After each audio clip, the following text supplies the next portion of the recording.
My name is Jessica, and I'm 49 years old. I've been married to my husband Ethan for 20 years, and since our son left home last year to attend a university in another state, I've had more free time. However, I started working part-time because we needed to send money to our son. I had been a stay-at-home mom since giving birth to him, so at first, I struggled with many things. Lately, I've been feeling more fulfilled as my opinions have been taken into account at work, and I feel like I'm actually being useful. Hey, Ethan, I just found out I'm getting a small raise in my hourly wage. It's nice to be recognized for my hard work, isn't it? I was in a cheerful mood as I spoke to Ethan, who was absent-mindedly watching TV. Then suddenly, "So, you're saying you can live on your own now?" My husband unexpectedly asked me something that made no sense. What? Thinking I misheard him, I responded with a questioning tone. "It's perfect timing. I've been meaning to tell you." He turned his face to me and began to talk. My husband's smirking face gave me a bad feeling. "I've got a cute girlfriend now. I don't need you anymore." I was frozen in shock by his unexpected words. "Get the divorce papers and the marriage certificate from the city hall tomorrow." He said it nonchalantly. It was all too sudden, and I couldn't understand what was happening. What do you mean? He found a new woman, so he wants a divorce. And he wants to remarry the new woman? As the situation became clearer, I could feel my body shaking. Seeing me like that, my husband sneered. "I can still live as a man. Unlike you, who gave up on being a woman a long time ago. It's been so long since we stopped having a relationship at night, there's no point in being together anymore." How rude and outrageous he is. It's true that we haven't had a marital relationship for a long time, but it's not because I gave up on being a woman. On the contrary, I don't want to feel attracted to a middle-aged man in his 50s with extra weight. Angry and somehow amused, I burst out laughing. "I'm tired, busy, it's a hassle. You were the one who kept avoiding me with those excuses. Now suddenly you want to live as a man? That's hilarious." Then my husband's face turned grim. "What's so funny? Don't mess with me, old lady." He showered me with harsh, vulgar words. Then, leaning back with his arms crossed, Ashley is so different. She's head over heels for me, calling me the best boyfriend ever. Look at you, excited about a tiny pay raise. How pathetic." Ethan started boasting about Ashley, his apparent affair partner, and looked down on me. Ashley. Her name. Ashley. Ashley. You are annoying. Then Ethan proudly talked about Ashley's background. She's working in the nightlife scene, over a decade younger in her mid-20s. She's carrying his child. It's not uncommon for age gap marriages these days, but a parent with an almost 20-year-old son having a child with a woman not much older than their child? I felt like I was going crazy with disgust.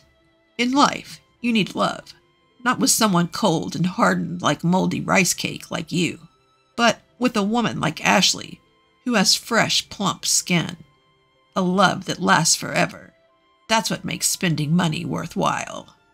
My husband ranted with a rolling tongue. So it's basically love bought with money. Choosing a young, fresh girl while ignoring his own withering self. I see. So you switched to a young, unwise girl who's after money and doesn't mind having an affair with a married man. When I pointed that out, my husband shouted, spitting in anger. "It's not about money, it's about love." And he angrily spat out the words. "Anyway, I'm serious. I need to marry Ashley as soon as possible and reassure her. You pack your stuff and get out." Wow. He's only focused on his own convenience. I was speechless and dumbfounded. At the same time, it started to seem rather ridiculous to me, because the last time this person used the word love towards me was ages ago. I'm sure with that new girl, Ashley, after a while, he won't even show any reaction. With time and age, such fleeting feelings are bound to fade away. In fact, the harsh words my husband is throwing at me now will be directed at Ashley next. Really? You're pathetic. I should have noticed before we got married. When I think about it, I've taken on all the housework and childcare by myself. My husband, who never helped, but also just criticized me for not doing this or that, has changed a lot.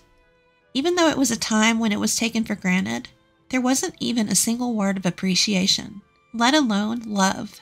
And now, he's discarding me, who has tried so hard, and moving on to a younger woman. I couldn't believe it was a sane decision, but Ethan seemed to take my words as just sour grapes. Well, then there's no problem. Anyway, we'll fill out the paperwork on the next day off. Make sure you have both ready. And with that, he locked himself in the room. For several days after that, I spent sleepless nights and couldn't stop the tears of frustration. Still, outwardly, I pretended not to be bothered. On the next day off, my husband actually invited the other woman to our house. Hi there, Ethan's old wife. I came to help with the paperwork. The woman named Ashley, who casually sat on the sofa and hummed, crossed her legs arrogantly. As my husband said, she had smooth skin, and her confidence in her appearance was evident from her behavior. Being a night worker, her flashy makeup and overly revealing clothes were designed with a dangerously low-cut neckline. Her tight skirt was so short that even I, as a woman, didn't know where to look. But I felt that she didn't really love my husband. If my intuition was correct, her goal was surely I, who had already prepared for divorce, faced her. I didn't intend to resist, but I felt something off about her behavior. Ashley, right? Did you start dating Ethan knowing that he's married? Calling me an old wife means you understand each other's positions, right? She laughed loudly and said, I'm not stupid. Don't underestimate me, you old lady. You're the one who's going to be dumped. I'm going to be Ethan's wife from now on. See, it's a simple story. She smirked and talked down to me in a lisping tone. Well, I'm glad you answered so smoothly. I managed to record it too. So that means you also know that I can claim compensation from you, right? I showed her the recorder I was using to record our conversation. She made a face and complained to my husband. Ethan, you said she wouldn't bother us, right? This isn't what we agreed on. She complained to my husband. My husband tried to calm her down, saying, Calm down. Don't worry. I've got it all planned. Right, Ashley? Don't be mad. Ethan, Ashley, their conversation was really sickening. As I made a disgusted face, my husband brought out some documents. Write the divorce papers with these conditions. They listed the conditions for the divorce, including alimony and pension division. You're giving $230,000 to this old lady? That'll take away from my share. Even without questioning, she openly revealed her thoughts. As she repeated, It'll take away. I was convinced. Her goal was my husband's inheritance from his father, which he was currently processing. Well, Ashley, this includes child support. My husband tried to comfort her, even though she didn't look happy. To him, her blatant behavior seemed cute. So, it's like a severance pay. Expensive, huh? I struggled to control my anger that had reached its peak. Anyway, I was sure of my intuition and said, If you're willing to put these conditions in a notarized document, I'm fine with it. Also, I'd like the payment in a lump sum. I added that. I kept my response minimal, and my husband, knowing that our conversation was being recorded, agreed to these terms. Are you satisfied now? While I was talking to my husband, that woman had been bored and urged us to finish the divorce papers. Old lady, make sure to leave by the end of the month, okay? I'm canceling my current place. Once the notarized document is ready, I'll submit the divorce papers. I'll leave as soon as that's done. As I replied, She grumbled with dissatisfaction and reluctantly left. Eventually, the notarized document was finalized, and my husband and I divorced. Then, as if she had been waiting for it, that woman came to kick me out. "Come on, hurry up and leave, and don't dawdle." She laughed and seemed to be enjoying herself.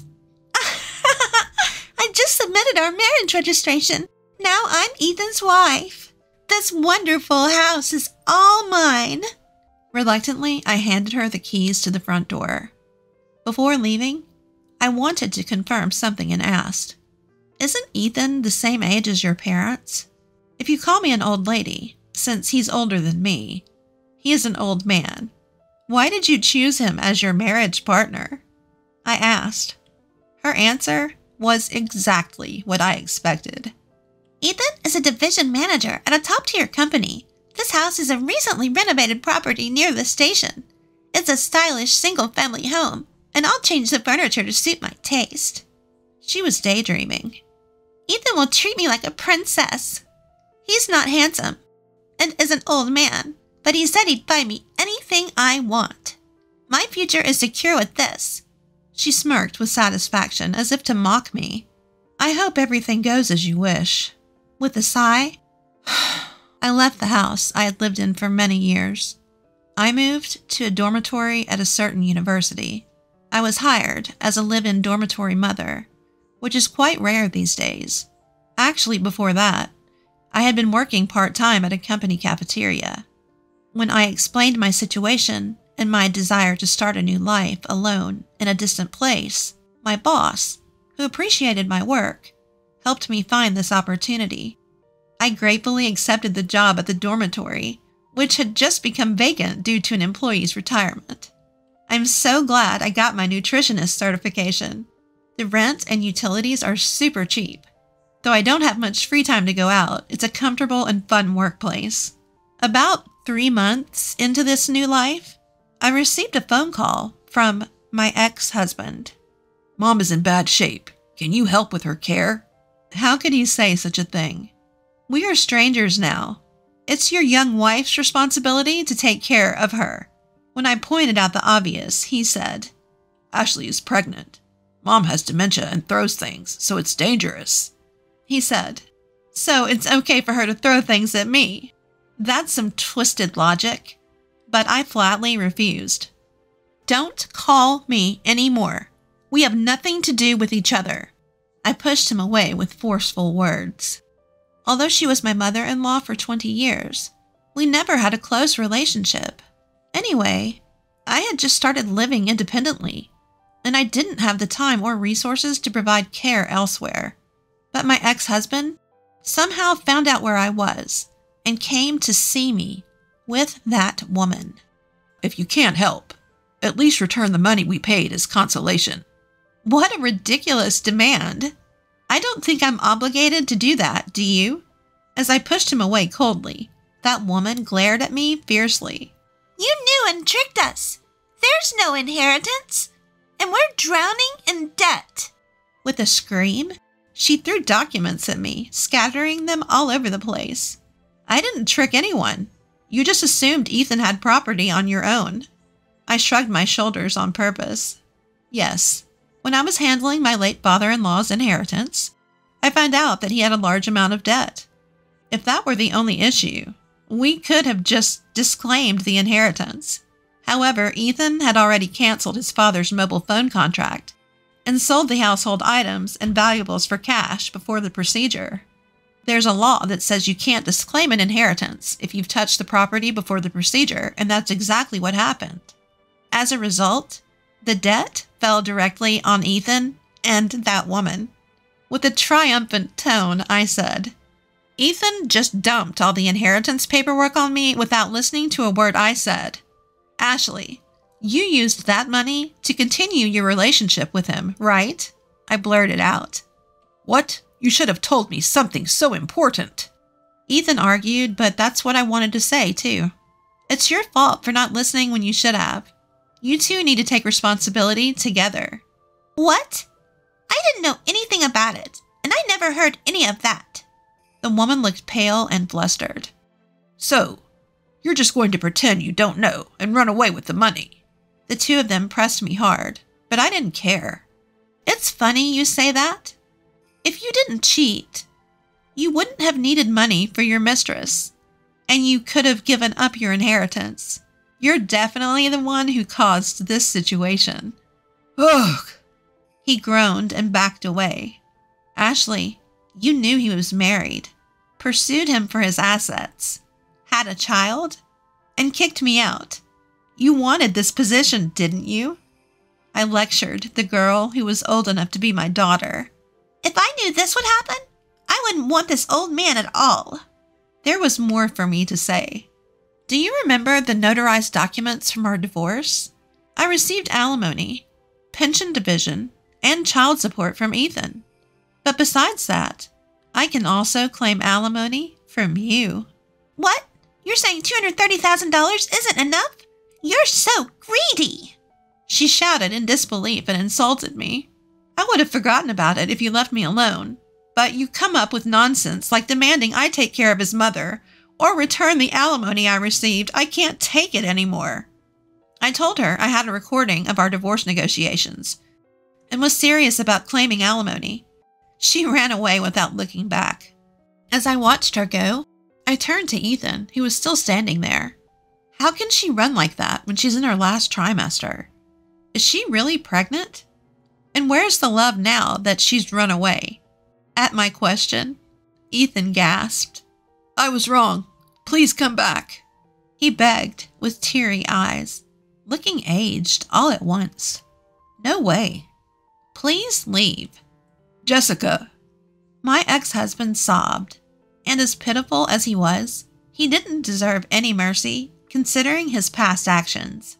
Later, just as I expected, the woman disappeared, leaving only a divorce notification behind. It seems her pregnancy was a lie, too. My ex-husband was left to handle his debt and care for his mother alone, and he withered away from stress and overwork. As for me, I found my calling as dorm mother for kids the same age as my son, and people have been telling me I look younger lately. From now on, I'll live honestly without arrogance or scheming. Everyone, please be careful when getting a divorce.